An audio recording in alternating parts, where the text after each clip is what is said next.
Today, although I do not have much time for the English version of FilioQue, in the Dutch language at the moment I am commenting verses of the Psalms that have been censured during the liturgical reform in the 70s for some reason or another. These verses were inadequate for priests for their daily prayer. In my Dutch version of FilioQue, I've taken some of these verses and trying to understand, because they may have been censured by Monsignor Bugnini, but they have been divinely inspired, so they must have some meaning or another, especially in the fight we're fighting today. Unfortunately, there's no time for that in the English version of FilioQue yet, but I feel the urgent situation where I really have to ask those Roman Catholics who are fighting the good fight, and it's my fight. I would urge those Roman Catholics to stop giving any credit to Vladimir Vladimirovich Putin, the president of Russia. It's really a bit silly, and to be fairly honest, it also hurts me when I hear Roman Catholics say that, well, you know, Vladimir Putin has some reason to start this war, and he criticizes the West in a very, well, truthful way. Stop all that. Vladimir Putin is a very strange person and maybe difficult to understand, especially for a Westerner. He is proud to claim, I don't know if it's true, but at least today he is proud to claim that at 16 he wanted to become a volunteer of the secret services of the Soviet Empire. At the time they were called KGB. Today they are called FSB, and they have had many other names because this organization, so difficult to grasp for Westerners, has changed name very often. Which is, I would say, very characteristic of its tactics, but also of its essence, of what it really is. Let's just call it by the first name it ever received, its name of birth, if you like, the Tjeka. Vladimir Putin is proud to be a Chekist. Now, this Chekist organization is the most murderous and anti-Catholic organization that the world has ever known. It is both murderous and suicidal. It may have changed name very often. It hasn't changed its true substance. To give any credit to Putin and to his regime is defecating on the mass grave of millions of people, and amongst them there were many Christians and many Catholics. There is no regret in this man for being a member of the Tjeka. He's even proud of it. What would you say if Germany was run today by a boy who said that when he was young, he volunteered for the Gestapo? It may be interesting to know that the Tjeka was founded by somebody who was refused at the Catholic seminary for being what we call today a narcissist. After that, he rejected the Catholic faith. He became an apostate. His name was Feliks Dzerzjinski. That's why I propose to call Vladimir Putin no longer by the patronym Vladimirovich, but by the patronym Feliksovitch. Vladimir Feliksovitch Putin. It is equally interesting to know that the Tjeka took power actually from the 80s onwards, long before the fall of communism. It stole the money of the Communist Party, and with it, it invested and infiltrated the West.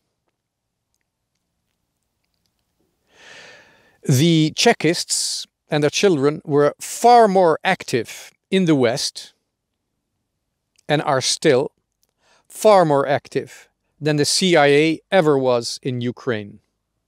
You can be sure about that. And they were in a much more profitable way. Now, as a good Catholic fighting the good fight, you might say, yes, but some of the things Putin says are true. He speaks up against a new satanic world order. That may be true.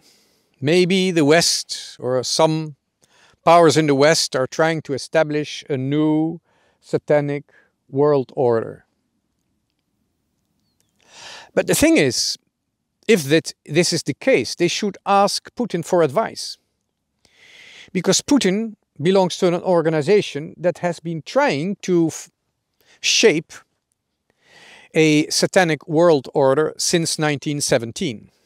It has failed, or you could say it has succeeded, because it is true that the Soviet Union was an atheist country where people grew ever more desperate.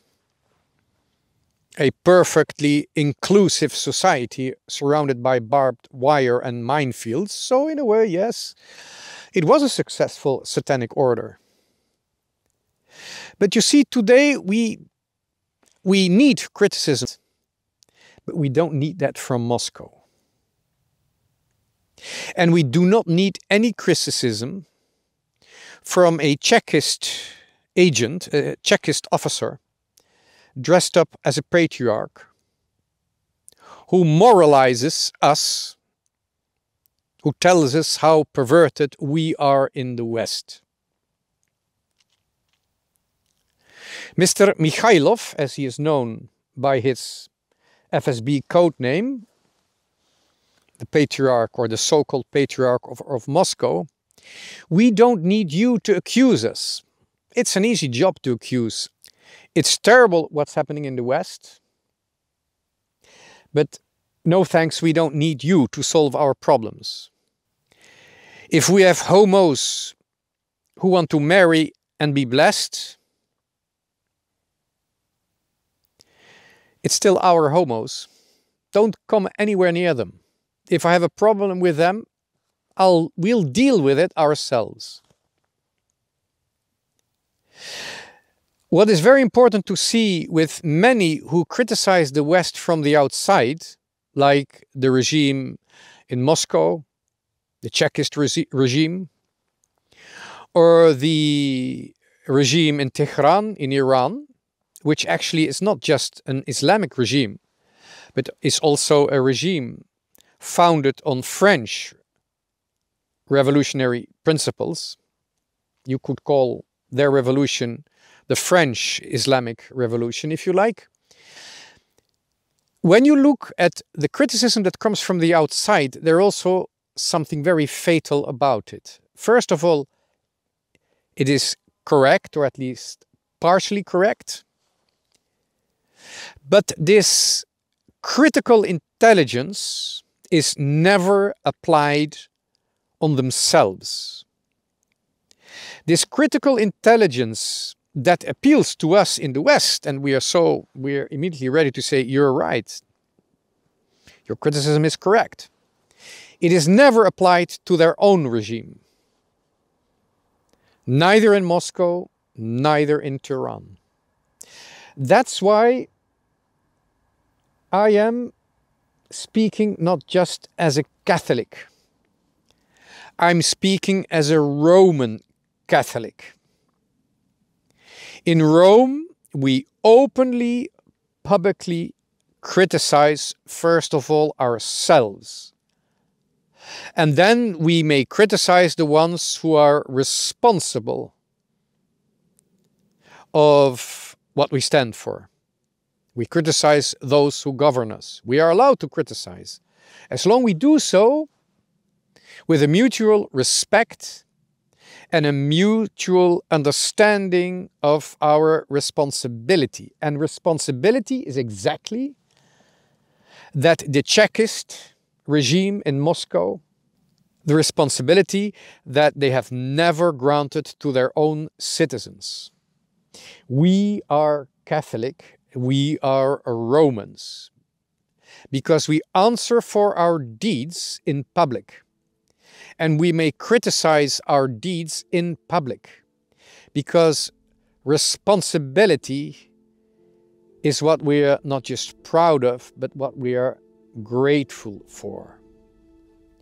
That's the West, if you like. I would say it's the Roman part of Christianity.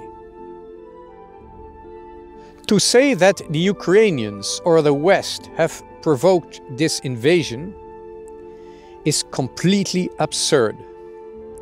If we had reacted to the Chekist infiltrations and intrusions in our part of the world, in Europe, and maybe even in America, there would have been invasions of Russia long ago. And we would have organized referenda a long time ago in the enclave of Kaliningrad, in Chechnya, wherever you like. And we would have organized it better than you Chekists did. And now that we are talking about the Ukrainians, I admire your courage. And in a way, despite the bloodshed, for me there is a ray of light when I see that finally the Chekist sect is brought to justice. You may win the war. I hope you win peace too. And for all of us, the future lies in the hands of the Almighty, of Christ, but also of our human reason. Our human reason, which makes us capable to answer for our deeds.